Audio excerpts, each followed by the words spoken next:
A pristine white napkin embroidered with a golden star is crumpled in a trembling hand. You hear the sharp, arrogant voice of a woman. "He's telling you it's over, darling. Can't you take a hint you're a nobody?" The camera focuses on a plainly dressed woman, her face pale, sitting across from a handsome man and his stunning, cruel companion. The entire upscale restaurant is silent watching. The man, her husband, just sips his wine. But before the humiliated wife can even speak, the owner of the restaurant appears bowing deeply, not to the husband, not to the mistress, but to the nobody, wife, calling her partner. The restaurant was called L'Étoile d'Or, and it was a temple of quiet, suffocating wealth. Crystal glasses chimed with the sound of old money. Waiters draped in starched white moved like ghosts. And in the very center of this opulent stage sat Alice Warren, feeling like an understudy accidentally thrust into the lead role. She was wearing a simple navy blue linen dress. It was 10 years old. It was the dress she'd worn on her first real date with Mark, back when he was an ambitious associate with more charm than cash, and she was a junior analyst who loved his laugh. Now the dress felt thin, its simplicity a stark contrast to the diamond-draped women at the surrounding tables. Tonight was their 15th wedding anniversary. Mark had texted her that afternoon. "L'Étoile d'Or, 8 p.m. Don't be late." It was the first time in 3 years he'd acknowledged their anniversary at all. Alice's heart, a small, hopeful bird, had dared to take flight. Maybe this was it. Maybe the coldness, the late nights, at the office, the scent of unfamiliar, expensive perfume on his suits. Maybe it was all just a phase. Maybe he'd finally seen the value in their shared history, in the quiet, steady home she had built for him. She had spent her life becoming the perfect support system. When Mark's company, Thorn Industries, started to take off, she'd quit her own promising career in finance at his request. "I need you, Alice," he'd said. "I need a stable foundation. You're my rock." So she became a rock, immovable, quiet, and slowly over the years worn smooth by his growing indifference. He was the CEO, the rainmaker, the one who attended galas and flew to Zurich.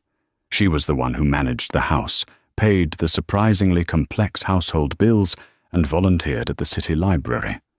A nobody, as one of Mark's new flashy friends had once whispered at a disastrous Christmas party, just loud enough for Alice to hear. A waiter approached his smile, painfully polite. "More water, madame." "Yes, thank you," Alice said, her voice barely a whisper. He filled her glass, his eyes flicking for a brief second to her bare wrists, then to the heavy gold-laden arm of the woman at the next table, a certain Mrs. Davenport, a titan of city real estate. Alice shrank a little further into her chair. She checked her watch. 15 p.m. Mark was late. He was always late. She traced the small embroidered star on the linen napkin. L'Étoile d'Or. She'd always found the name a bit pretentious, but she knew from the detailed financial reports she reviewed every quarter that this particular establishment was one of the most profitable in the Etheria Hospitality Group's portfolio. It was a detail she kept to herself, just like she kept everything else. Her phone buzzed. It was Mark, running late, just arrived.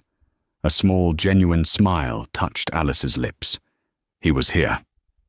She smoothed her dress, ignoring the condescending glance from Mrs. Davenport.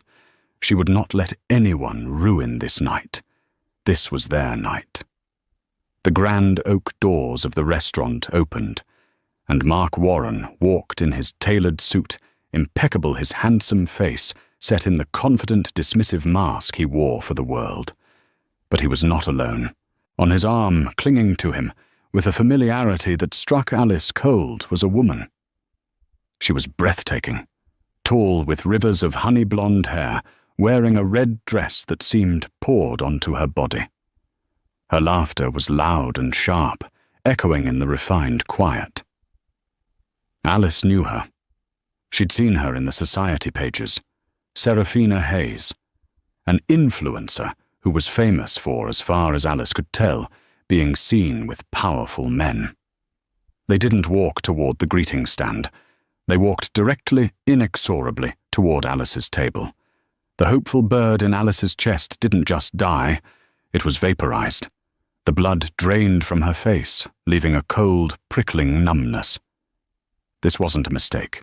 This wasn't a business associate he was politely seating before joining his wife. This was a statement. Mark stopped at the table, not even bothering to look Alice in the eye. He was focused on Serafina, pulling out a chair for her. "Mark." Alice's voice was a dry crackle. He finally looked at her.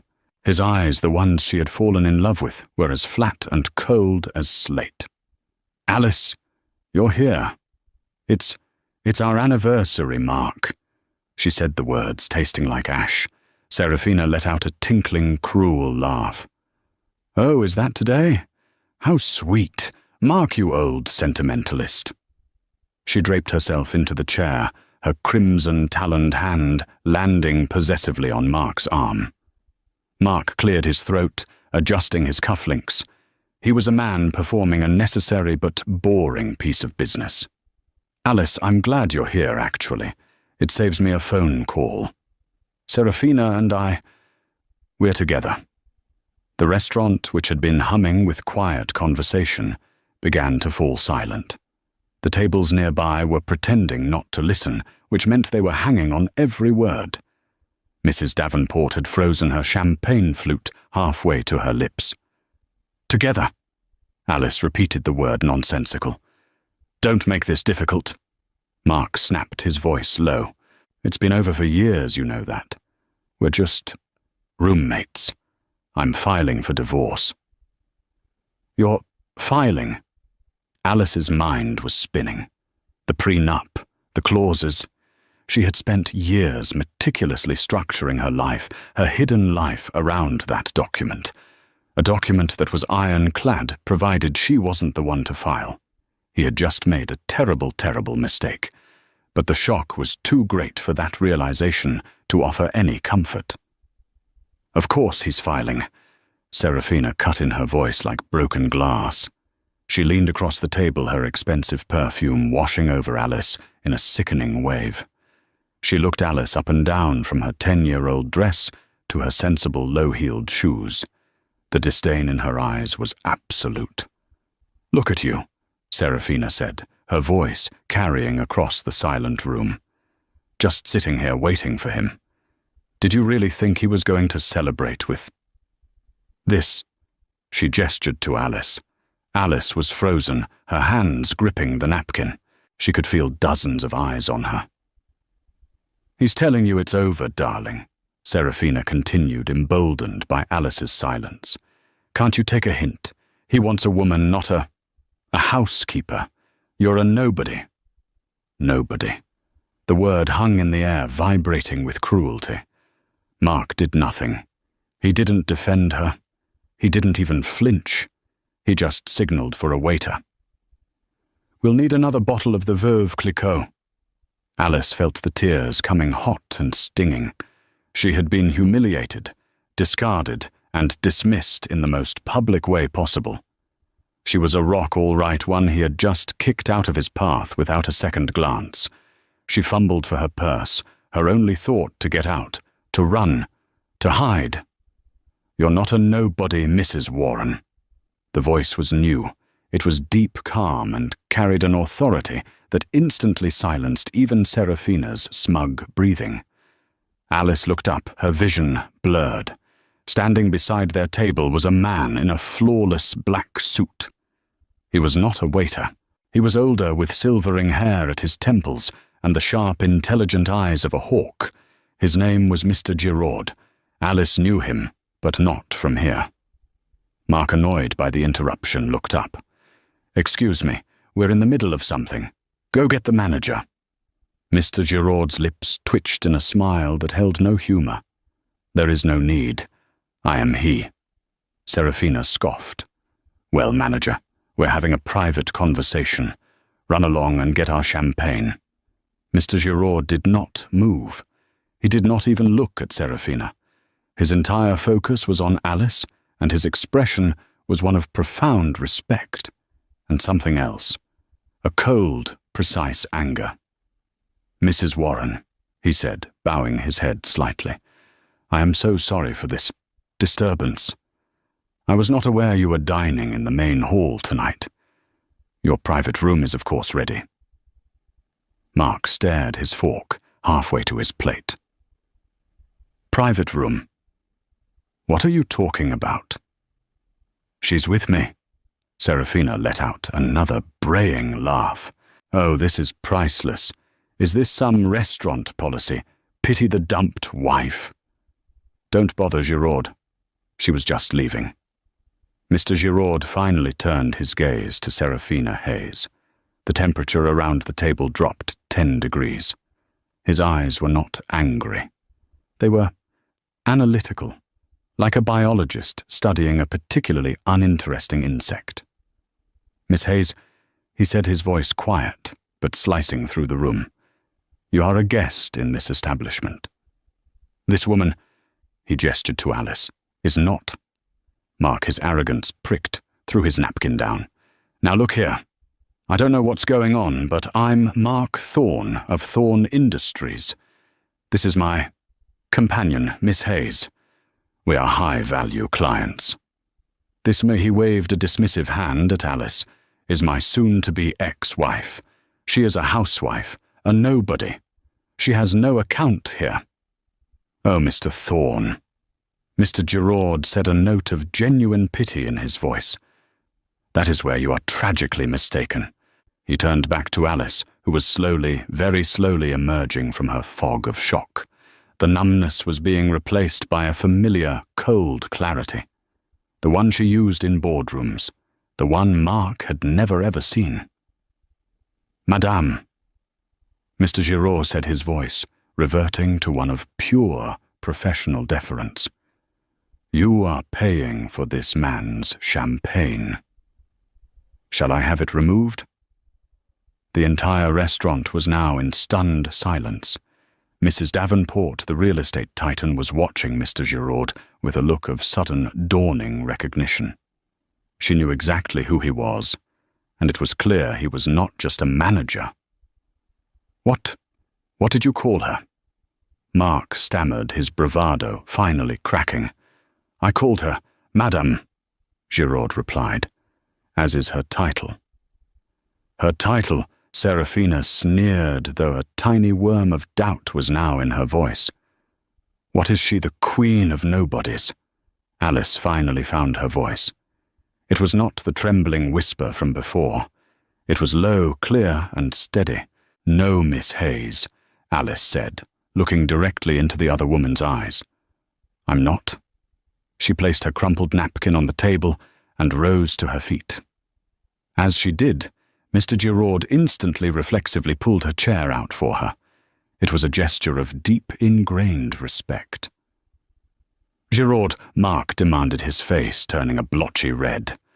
"What is the meaning of this? Stop this, are you her friend? Is this a joke? I'll have your job for this." Mr. Giraud actually smiled.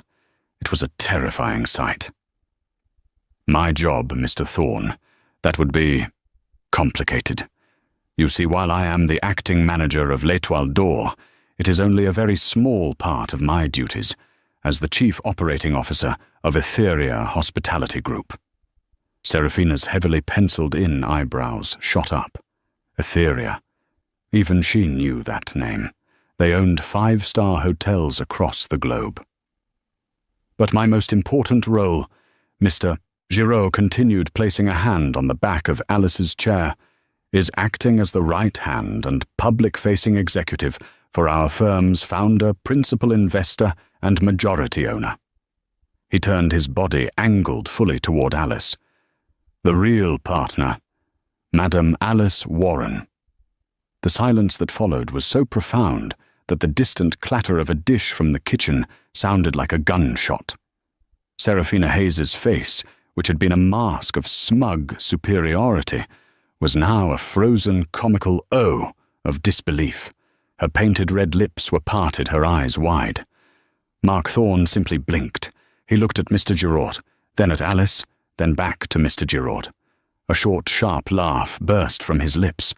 That's absurd. Alice. My Alice owner of Etheria. She volunteers at a library. She balances the household checkbook. This is the most ridiculous, elaborate prank I have ever seen. It is no prank, Mr. Thorne, Giraud said. His calm was unassailable. Alice, tell him, Mark demanded, turning to her. Tell this waiter to stop. Tell him who you are. Alice looked at her husband, the man she had loved, the man she had supported, the man who had just publicly branded her a nobody while sitting next to his mistress on their anniversary. He's right, Mark, she said. Her voice was steady.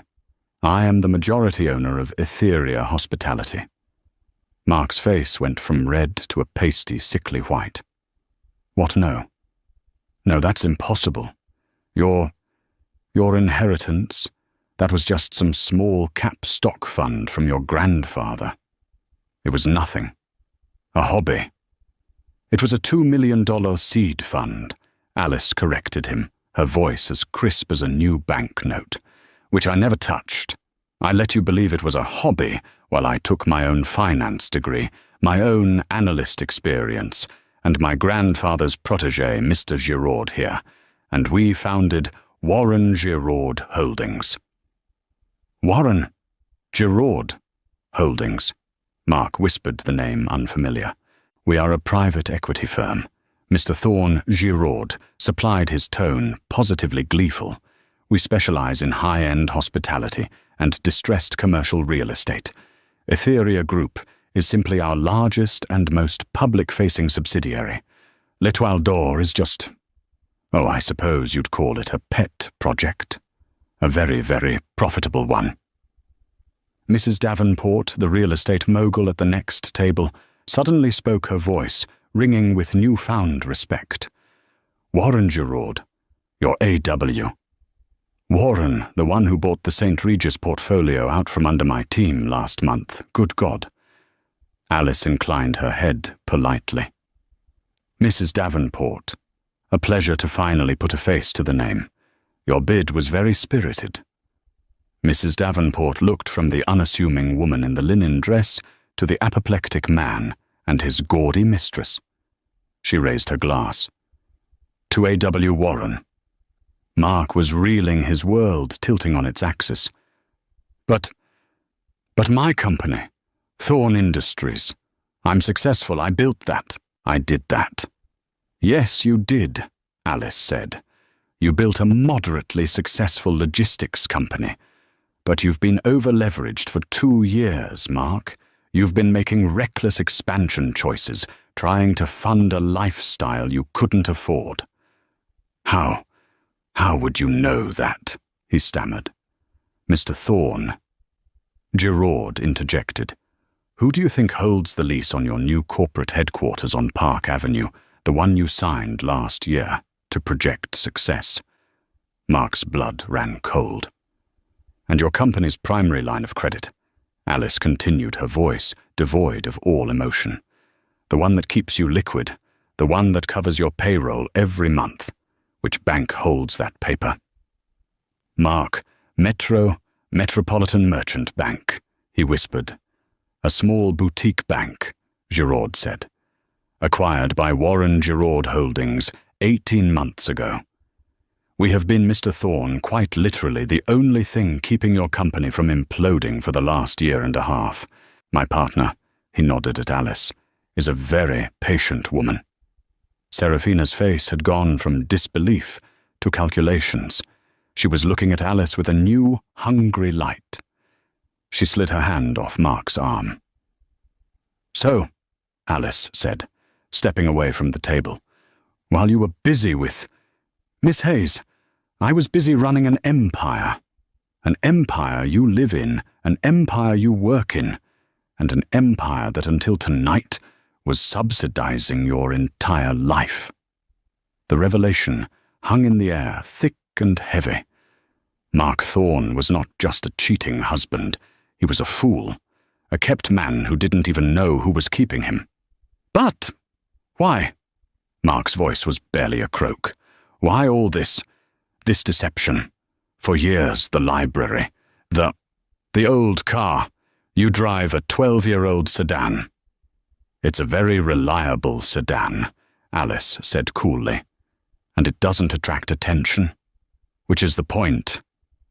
She turned her gaze, sweeping the room, then landing back on him. I didn't do it to deceive you, Mark. I did it to protect myself. And for a very long time to protect you. Protect me, he scoffed, a flicker of his old arrogance returning. Yes, when you started Thorne Industries, you were brilliant. You were hungry. But when the first wave of success hit, you changed. You became this. She gestured to the scene. This man who needs the flashy car, the flashy woman, the trophy life. You became arrogant, and arrogant men make mistakes. He sputtered. You also insisted on a prenuptial agreement when we got married, Alice continued. You were the one making more money then from your father's firm. You wanted to protect your assets. And it does, Mark snarled. It protects my company. You get the house, and that's it. Alice almost laughed. Oh, Mark, you really should read the documents your lawyers draft. The prenup is very specific. It has an infidelity clause, a strong one. If you are proven to be unfaithful, you would forfeit any and all claim to my assets. But if I filed for divorce, for any other reason, my assets, or what you perceived as my assets, would be split 50-50. The pieces began to click into place in Mark's horrified mind. You knew, he whispered. You've known for how long? About Miss Hayes, 6 months, Alice replied. About the woman before her in Zurich, a year. I have photographs, bank transfers, hotel receipts. I have a very thorough legal team, Mark. I wasn't a nobody housewife. I was a CEO gathering data. For 2 years, Giraud added, my partner has been waiting. She wanted to give you a chance to come clean, to be the man she married. She was hoping. I was hoping, Alice confirmed, a flicker of genuine sadness in her eyes. I thought if I just held on, if I just kept supporting your company from the shadows, you would find your way back. Tonight, this was your last chance. Our anniversary, and you brought her. So what? Mark tried to bluster. So you get to keep your little hobby fund. I'll be fine. My company it's your company.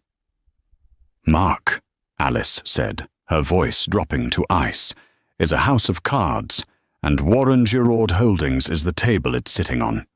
You came in here tonight to call me a nobody and end our marriage. You just succeeded. But you didn't just end our marriage, you ended your career. Serafina Hayes, who had been quiet, suddenly saw her own future evaporating. The Park Avenue penthouse, the black card, the life she'd signed up for it, was all tied to him. And he was tied to Alice. Well, Serafina said, standing up and smoothing her red dress. She forced a dazzling smile at Alice. Alice, Madame, I have to say that is incredible. You are an inspiration to women everywhere. Mark always spoke of you, but he clearly didn't appreciate you. I can appreciate you. Alice looked at the woman with mild disgust. I'm sure you can, but I'm not interested in your appreciation, Miss Hayes. No, you don't understand, Serafina said, stepping closer, her voice dropping to a conspiratorial purr. A man like Mark, he's weak. You are strong. A strong woman needs, well, friends, powerful friends. It was the most shameless pivot in history, from mistress to sycophant in 30 seconds. Alice simply shook her head. You're right about one thing. He is weak, and so are you. Alice's voice, now that it was finally unleashed, was not loud. It was worse. It was devastatingly quiet, precise, and devoid of all heat. It was the voice of a surgeon announcing a terminal diagnosis. She did not look at the broken, sputtering man who was still technically her husband. She looked only at her chief operating officer. Mr. Giraud, she said, her voice cutting through the stunned silence of l'Étoile d'Or. Yes, madame, he replied, his own voice, a perfect mirror of calm professionalism. Please contact our legal team, the senior partners. I want them awakened if necessary. Inform them that the infidelity clause of my prenuptial agreement is to be invoked immediately. Mark's head snapped up. Infidelity. You can't prove. I can, Alice said, cutting him off without a glance. And I will. The filing is to be on a judge's desk by 9 a.m. tomorrow. I want him out of the house by noon. Out. Out of the house, Mark stammered. My house, Alice. That's my house. It is a house held in a trust. Giraud provided his eyes flicking to Mark for a brief, cold second. A trust which Madame Warren is the sole trustee of. You are and have always been a guest, Mr. Thorne. The blood drained from Mark's face, but Alice was not finished. Also, she continued, instruct the board of Metropolitan Merchant Bank. I want an emergency remote vote called within the hour. They are to call in the entirety of Thorne Industries' outstanding line of credit, effective immediately.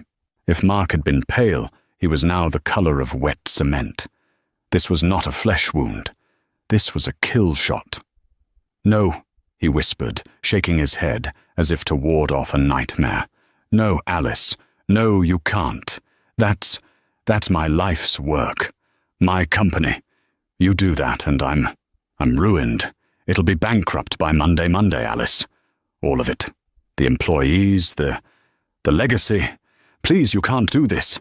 The pretext, madame, Giraud asked, ignoring Mark's desperate crumbling plea. Breach of contract, Alice stated, as if reciting a grocery list. Public morals clause, section 11B of his loan agreement. I'm sure his performance here tonight with Miss Hayes qualifies as bringing the company's primary debtor into disrepute. He is a moral and financial liability. The bank must protect its investment, liquidate his positions to cover the debt. Alice, please. Mark was begging now, his hands outstretched. The entire room was watching the complete and total vivisection of a man who, 20 minutes ago, had been the king of his own small world. Alice finally turned her head and looked at him. Her eyes were not sad. They were not angry. They were bored, as if he were a particularly dull quarterly report. She then let her gaze drift to Seraphina, who was frozen, her mind clearly spinning, trying to calculate this new, terrifying reality. And Mr. Giraud, Alice said, her voice taking on a new, icy edge of something almost like amusement. One final piece of business. Miss Hayes mentioned something about Mark's sentimental nature. I too am feeling sentimental. She paused, letting the words hang. I believe I'd like to own the apartment building she lives in. Seraphina let out a small, choked sound. What? Mr. Giraud was already checking his secure device. Ah, the St. Regis residences. As you know, madame, we already own 40% of that building's holding company as of last quarter. Buy the other 60%, Alice ordered. I don't care what it costs. Pay a 30% premium if you have to. I want it closed, tonight. And then tomorrow morning, I want you to personally review Miss Hayes's lease. I am certain she is in violation of something. A noise complaint, an unregistered guest, a morality clause of her own. Find it, and terminate her lease. I want her out by the end of the day." This blow landed. Serafina's mask of calculated greed shattered, revealing the raw, bottom-feeding panic beneath. Mark Thorne, the bankrupt fool, was worthless. But her home... This was the moment Mark's desperation snapped into its final pathetic form, bargaining. The anger hadn't worked. The denial hadn't worked. Now the plea. "Baby, listen to me," he said, his voice thick with a sudden grotesque imitation of love. He lunged, trying to grab her hand. Alice moved it away before he could touch her. "Alice, baby, it was a mistake, a stupid, terrible mistake. She means nothing to me. You know that it's you. It's always been you. I love you. I've always loved you. It was this final pathetic lie that made Serafina explode. You love her." Serafina's voice was a raw, ugly shriek. She pointed a crimson-taloned, trembling finger at the begging man. "You just told me in the car you hated her, that she was a boring, cold housekeeper. You pathetic coward. You loser." "Shut up, Serafina." Mark roared, his panic making him wild. "You're ruining everything. Just shut up. I'm ruining it." Serafina let out a horrible, hysterical laugh. "I'm ruining it. You just sat there and let your wife bankrupt you. You're nothing. She's right. You're a nobody." "Enough," Mark bellowed. Alice watched the two of them, the mistress and the husband, tearing each other apart like rabid animals. She let the silence stretch her disgust, a palpable, cold aura. Finally, she spoke, her soft voice silencing them both. "You don't love me, Mark," she said, her voice clear and final. "You don't even know me." She looked at his desperate, sweating face. "You loved the idea of me. You loved the idea of a quiet, supportive, invisible wife who would never question you, who would tidy up your life and manage your home while you lived a bigger, more important one. You told me once a long time ago that I was your rock." She took a single step closer, and he flinched. The whole restaurant seemed to lean in. "The thing you forgot about rocks, Mark," she whispered, "is that they are very, very heavy. And when you drop one, it crushes whatever is underneath." She straightened a general dismissing a disgraced soldier. She then turned her gaze to Serafina, who was frantically, uselessly trying to fix her ruined makeup with a napkin. "You called me a nobody, Miss Hayes," Alice said. "You were half right." She let the statement hang in the dead, silent room. "As of 9 a.m. tomorrow," Alice declared, "I am officially nobody's wife. I am not his—" She gestured with her chin to the broken man. "I am not yours to insult. I am my own. And you are just a temporary tenant, in my building. Enjoy your last night." She had said her piece. The execution was complete. She turned back to her COO. "Mr. Giraud," she said, her voice now crisp, all business. "Please have security escort Mr. Thorne and Miss Hayes out.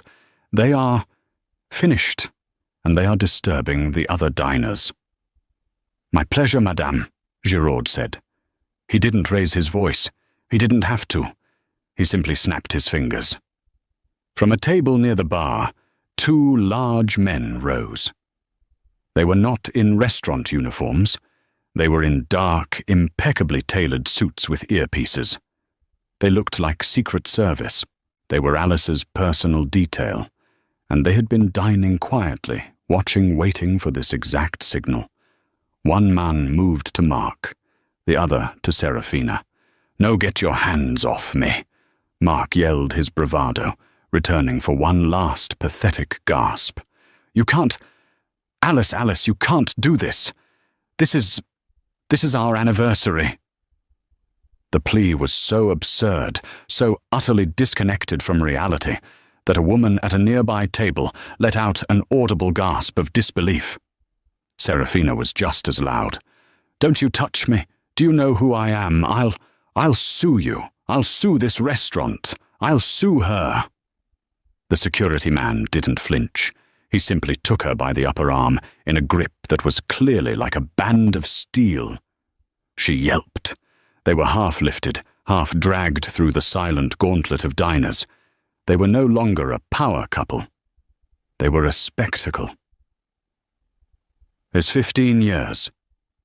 Mark's final cry was desperate, echoing off the high coffered ceilings. "You're throwing away 15 years. The grand oak doors were pulled open. They were physically pushed out onto the cold, dark cobblestone street. The doors clicked shut.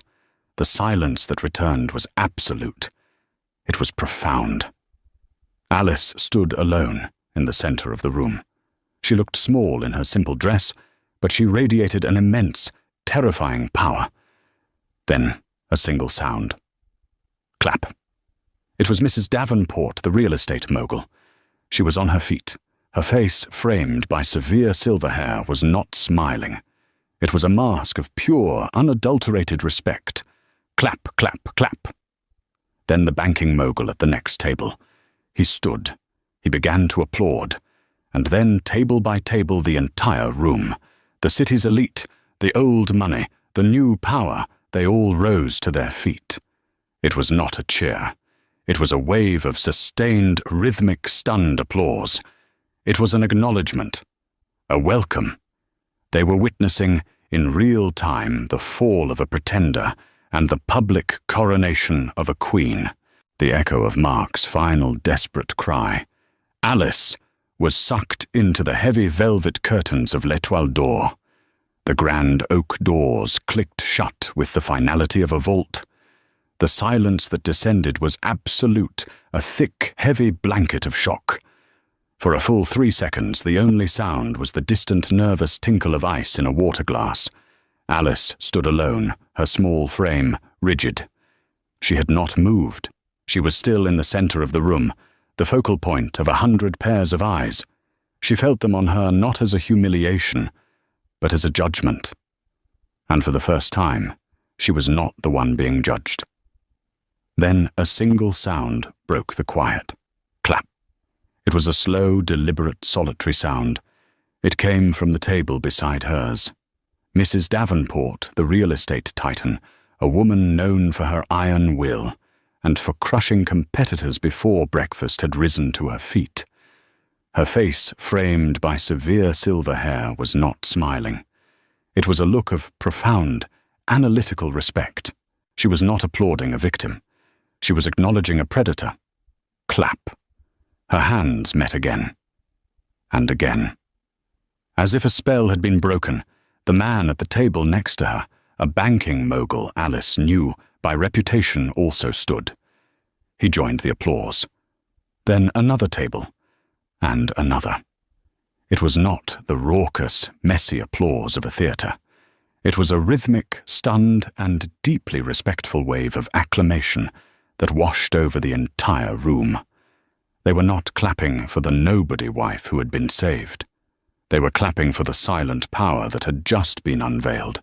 They were clapping for A.W. Warren. Alice, who had weathered the storm of her husband's betrayal without shedding a tear, felt a sudden, hot prickling behind her eyes. This was not part of the plan.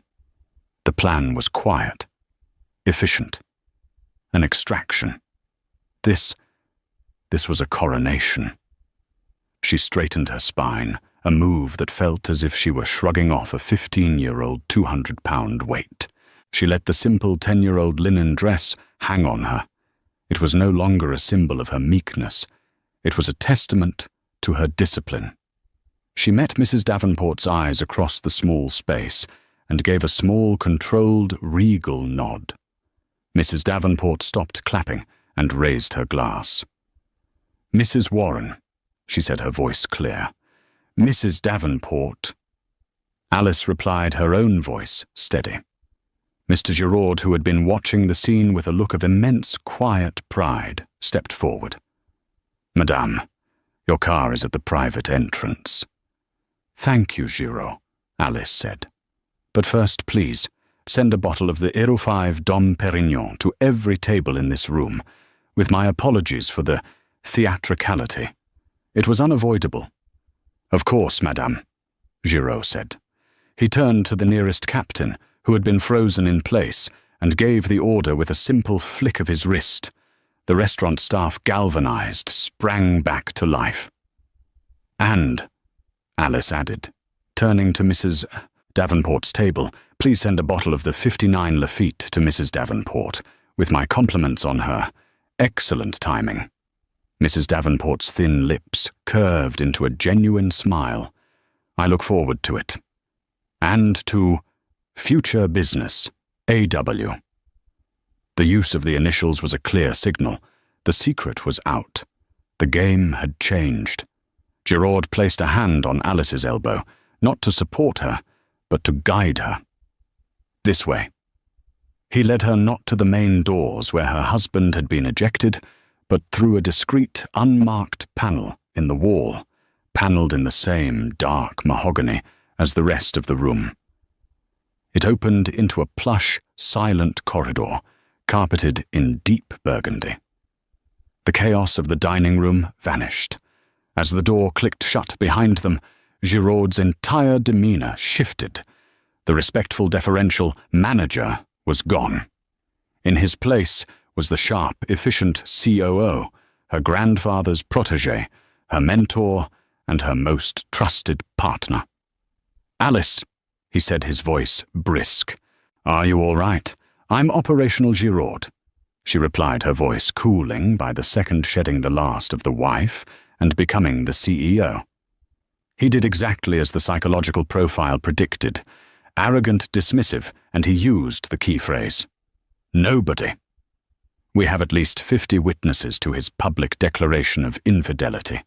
Security feeds from the restaurant are already uploaded to the legal server, Giraud confirmed as they walked.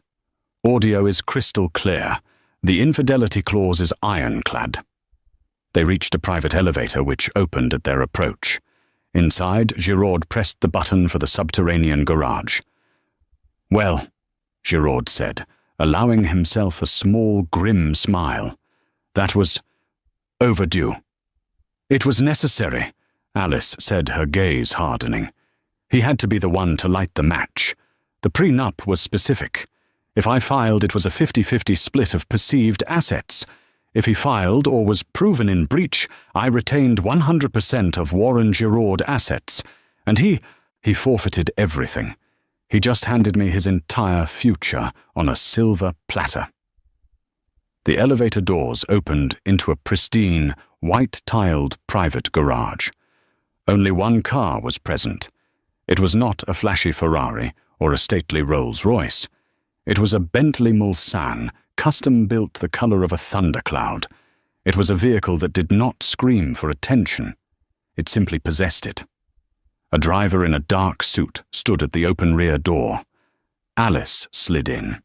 Giraud took the passenger seat, and the large sedan pulled away, its engine a deep, powerful hum. The car was not a refuge. It was a war room. Before they had even hit the street, Giraud was on his secure satellite phone. "Execute protocol ironclad. Yes, now. Inform the board of Metropolitan Merchant. I want the note on Thorn Industries called in full. Tonight. I don't care what time it is in London. Get the directors on the line. The morals clause was breached publicly. We have the proof. We are claiming full default. Liquidate his positions to cover the debt. Yes, all of them." Alice, meanwhile, was on her own device, not a phone, but a hardened, encrypted tablet. She was not crying. She was not shaking. She was working. Her fingers flew across the screen. "Giraud," she said, not looking up. "Contact household staff. The locks on the main house are to be changed within the hour. My personal items were moved to the sanctuary last week. His are not." "Already handled," Giraud said, covering the mouthpiece of his phone. "Our team is on site now. He will be denied entry." "Good," Alice said. "Authorize them to allow him 1 supervised hour tomorrow to collect his personal effects. After that, anything left is to be donated. I want him erased from that house by noon." "Understood." Giraud turned back to his call. "Legal team file the divorce proceedings. Timestamp them for 9:01 a.m. I want the injunction to freeze all joint assets and all Thorn Industries assets on a judge's desk by 9:05. He is not to move a single dollar." Alice closed her eyes for a moment, not in pain, but in calculation. She remembered Mark 15 years ago, all charm and ambition, promising her the world. She had loved him. She truly had. But the man she loved had been eaten alive by the man he became, a shallow, arrogant creature who needed to diminish her to feel big. She remembered the day 2 years ago when Giraud had quietly placed a file on her desk. It was from a private investigator. Photos, a hotel in Zurich, a blonde woman, not Serafina, but a predecessor. That was the day the marriage had truly ended.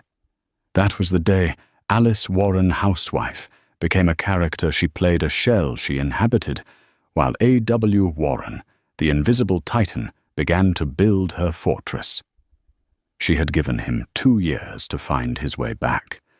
2 years of rope. Tonight he had used it to hang himself. "And Giraud," Alice said, her voice dropping to absolute zero. "The mistress, Serafina Hayes." Giraud's smile was wolfish. He was already on a new call. "Acquisitions, the St. Regis residences. Yes, the entire holding company. I am authorizing a premium of up to 25% over market. I want it closed. Tonight. Yes, wake up the board in Hong Kong. This is an A.W. Warren priority directive. I want the keys and the tenant files on my desk by 6 a.m. As soon as the sale is finalized," Alice instructed, "find the morality and conduct clause in Miss Hayes's lease. I'm sure there's one. The late-night parties, the constant traffic. I'm sure she's in breach. Terminate it. Give her 24 hours. Have a security team escort her out. Consider her rehoused." Giraud confirmed. Meanwhile, on the cobblestone curb outside L'Etoile d'Or, the reality was crashing down like a physical weight. Loser, pathetic, weak loser. Serafina Hayes was screaming, her voice a raw, ugly screech that was a far cry from her tinkling laugh. "You just let her do that. You're nothing. You told me she was nothing. Shut up, Serafina, just shut up." Mark roared his hands, yanking at his tie. He was sweating his expensive suit, suddenly feeling like a cheap costume. He was humiliated. The doorman, a man he had tipped a $100 bill just last week, was now staring at him with cold, dead eyes. "She called you a housekeeper," Serafina shrieked, tears of rage and terror carving black streaks of mascara down her face. "No worse, she called you her employee, and she was right." "I said shut up." Mark fumbled for his phone, his fingers slick. He had to call his lawyer. He had to call his bank. He had to fix this. He stabbed at the Uber app to get them away from the staring faces. His top-tier corporate Amex. Payment declined. He stared at the screen, his blood turning to ice. Declined. That was impossible. It had an unlimited credit line. He tried his personal platinum card. Payment declined. Mark, what's wrong?" "Get a car," Serafina demanded, her voice shrill with panic. I can't. The cards, they're not working." "What do you mean they're not working?" Before he could answer, his phone rang. The caller ID flashed Robert Yao, CFO. Relief washed over him. "Robert, thank God. Listen, I've got a massive problem. My cards are locked. I need you to—" "Mark, what did you do?" Robert's voice wasn't calm. He was screaming. "What the hell did you do, Mark? What are you talking about?" "Metropolitan Merchant Bank. They just called our entire 8-figure credit line. The whole thing, Mark. They're citing a morals clause. A morals clause. What the hell happened at that restaurant? They're seizing our assets. We're frozen. The payroll for Monday. It's not going out. We're finished, Mark. We're bankrupt. Mark's knees buckled. He physically slumped against the brick wall of the restaurant, the phone slipping from his nerveless fingers. He heard it clatter on the pavement. Bankrupt. Finished. He looked at his hands, the hands of a rainmaker. A titan. He was a nobody. Serafina was watching his face, her own a mask of dawning horror. Her future, the penthouse, the black card. It was all evaporating. Her phone buzzed. An email from St. Regis, New Ownership LLC, subject notice of immediate lease termination. She read the first line. Pursuant to clauses 14B and 21A of your lease agreement, violation of building conduct and morality policies, you are hereby given 24 hours to vacate the premises. No, she whispered. No, this is a mistake. She frantically dialed the building manager, a man she had wrapped around her little finger. Miss Hayes. His voice was cold, professional, and utterly unfamiliar. I'm sorry. The building was sold approximately 45 minutes ago. The new ownership is extremely particular. Your lease has been terminated effective immediately. A security team will be at your door at 9 a.m. tomorrow to escort you and any personal belongings from the property. You can't, she screamed. I have rights. You have 24 hours, Miss Hayes. Good evening. The line went dead. She looked at the broken, ashen-faced man sliding down the wall. She looked at her own phone. She was locked out. He was broke. She let out a single guttural sob of pure, undiluted despair. She was toxic, tied to a broke, humiliated fool. No one would touch her now. Alice Warren hadn't just divorced her husband. She had scorched the earth around them both. The Bentley Mulsanne didn't go to the grand Georgian mansion Mark thought of as home. It slipped into the city, pulling into a private, guarded subterranean garage beneath a sleek, anonymous glass tower. An elevator opened directly into a sprawling penthouse. It was nothing like the house.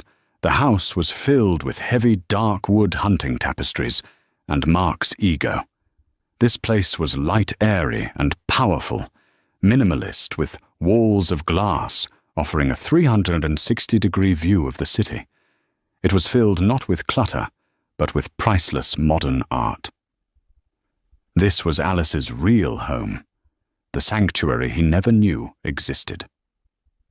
She stepped out of the elevator, and the 10-year-old linen dress suddenly looked like a deliberate artistic choice in the hyper-modern setting. Giraud was already there, a tablet in hand, a fresh espresso waiting for her on a marble console. Status, she said, taking the cup. Legal has filed, Giraud reported. The judge on call has already signed the injunction. All assets are frozen. Thorn Industries is for all intents and purposes defunct as of 9:30 p.m. The house. Locks are changed. Our team leader reported Mr. Thorn arrived 20 minutes ago. He was denied entry. He made a scene. The local police were called. He was cautioned for trespassing and left on foot. Alice took a sip. Good. And Miss Hayes. The St. Regis acquisition is complete. It cost a 22% premium as projected. She has been served her notice. She also made a scene. Let her, Alice said, walking toward the vast wall of glass. She looked down at the city lights. Her city. She had been invisible for so long, moving billions from the shadows, all while playing the part of the quiet, supportive wife. The mask was finally off. Her tablet chimed, an alert. Giraud looked at his own. Ah, it seems Mrs. Davenport works as fast as we do. She's officially withdrawn her bid on the waterfront project. Alice turned a small, genuine smile touching her lips for the first time. She has, indeed. Her senior aide sent a secured message to my office.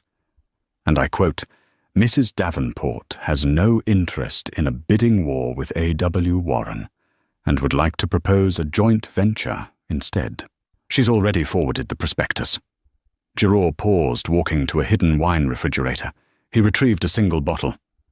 She also sent this via courier to A.W. Warren at this address. A 1959 Lafitte. Alice laughed, a real clear musical laugh that echoed in the vast open room. It seems she speaks the language. She knew the address. A smart woman, Giraud agreed.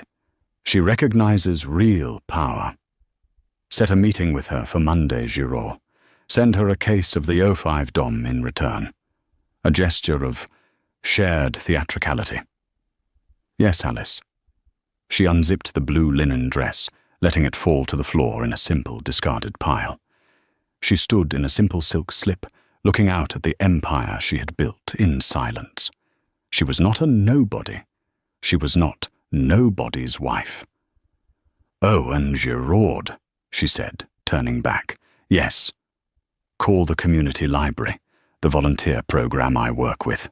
I want you to book a 2-week all-expenses-paid vacation for the entire staff to our new resort in Palm Beach. They've been wonderful friends. Giraud smiled a true smile of affection for the woman he had known since she was a girl. Right away, Alice. Welcome home. Alice nodded, taking another sip of her espresso, watching the lights of the city glitter like jewels. Her jewels. The old life was over. The real one was just beginning. And so Alice Warren proved that the loudest voice in the room is rarely the most powerful. While her husband and his mistress were busy performing for an audience, Alice was a true partner, the owner of the entire theatre. She didn't need to shout about her worth because her success, built in silence and with precision, spoke for itself.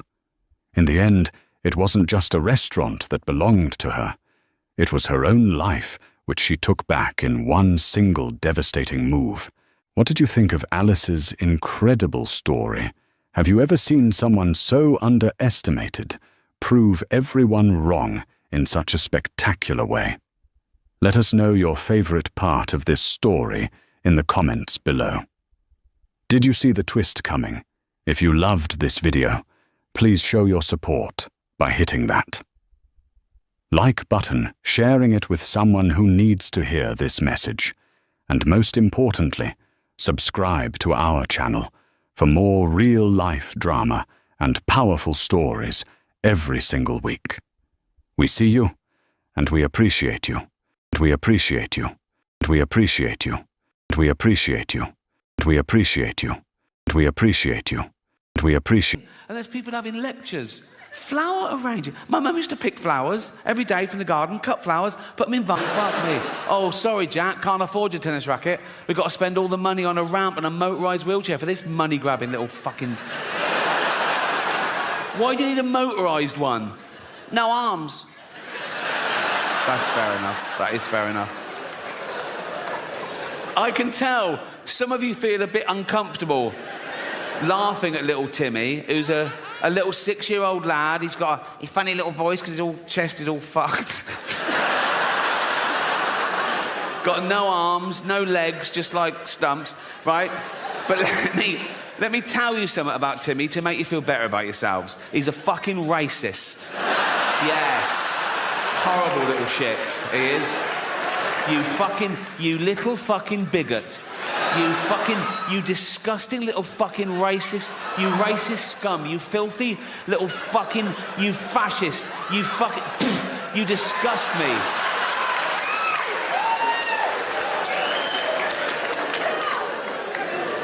Homophobic? Yeah. He's like, they're not like us. Nothing's like you disgusting little fucking, you prejudiced little piece of, you ball of hate. You disgusting little fucking racist homophobe. I wish we'd had a scan. You absolute,